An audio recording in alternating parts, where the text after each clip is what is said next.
Hi there. We are coming to the end of the series, No Perfect People Allowed. I hope this has been a good discussion time for you and your groups. I know some of us have been stretched a little bit with some of the content, but it's okay to be stretched sometimes, and we don't always have to agree with all of our conclusions with each other to still stay united and be friends.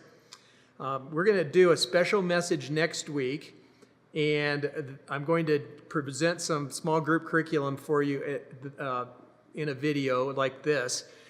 And then we're going to take a break for the summer. A lot of our groups take a pause. Not all of our groups do. Some continue to meet year-round, and you're welcome to do that if you want, but we won't be supplying you with curriculum for the summer. We'll start that again in the fall.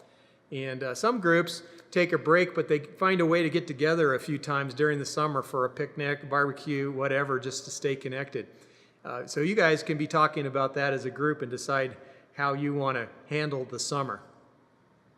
Hey, I was thinking about something that happened to me one time, and as you start your discussion, the first opener question is about some time that you might have got caught or in trouble with the police or at school or whatever, and it brought up a memory to me that was kind of crazy. When I was a teenager, my parents sent me to a high school that was a Christian boarding academy. So it was very strict. There was lots of rules. And I started to become sort of rebellious. Well, not sort of, very rebellious as a teenager, more and more as I started growing up and pushing against the rules.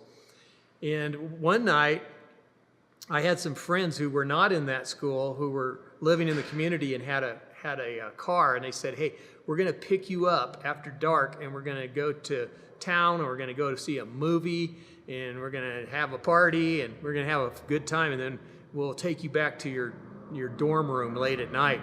Well, first of all, you got to know we were not permitted to leave that campus, and we were not allowed to go to movies, that's for sure. That was, of the devil, is what we were taught.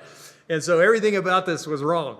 So what I did is I stuffed my beds, because I knew they'd come around and do bed checks, or at least room checks to see if all the kids were in there. So I stuffed my bed with something so it looked like I was in there, and pulled the covers up over where my head would have been. I thought, they'll never know. So I come back really late, probably early in the morning, and probably been doing a little drinking. And I come trying to sneak back into the dorm, and when I was almost in, I thought, I think I pulled this off. Two people jumped out of the bushes and said, busted! And it was the dean and the assistant dean, and I was in trouble. In fact, I got kicked out over that. It was not a good situation.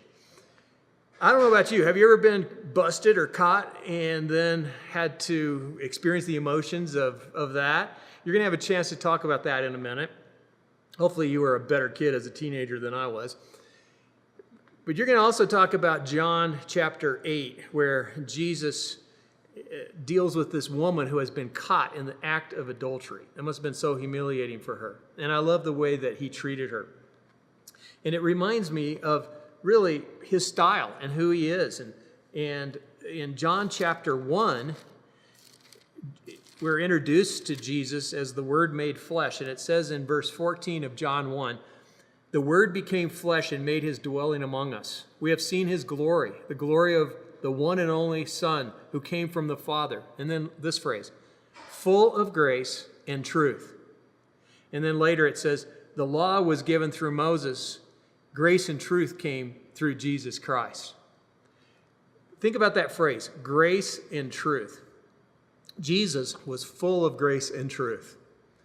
And we don't get that from the law. From the law, we got condemnation, we got guilt and judgment.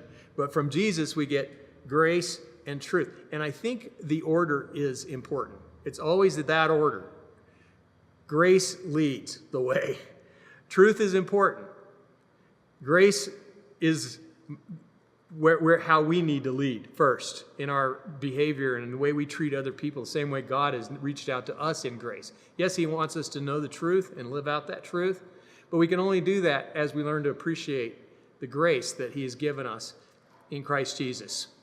And I like this way of remembering the difference between the two of them. Grace without truth is meaningless. Truth without grace is mean. It's just plain mean. So let's not be those kind of religious people that lead with truth. Let's be like Jesus and lead with grace. I hope you have a great discussion.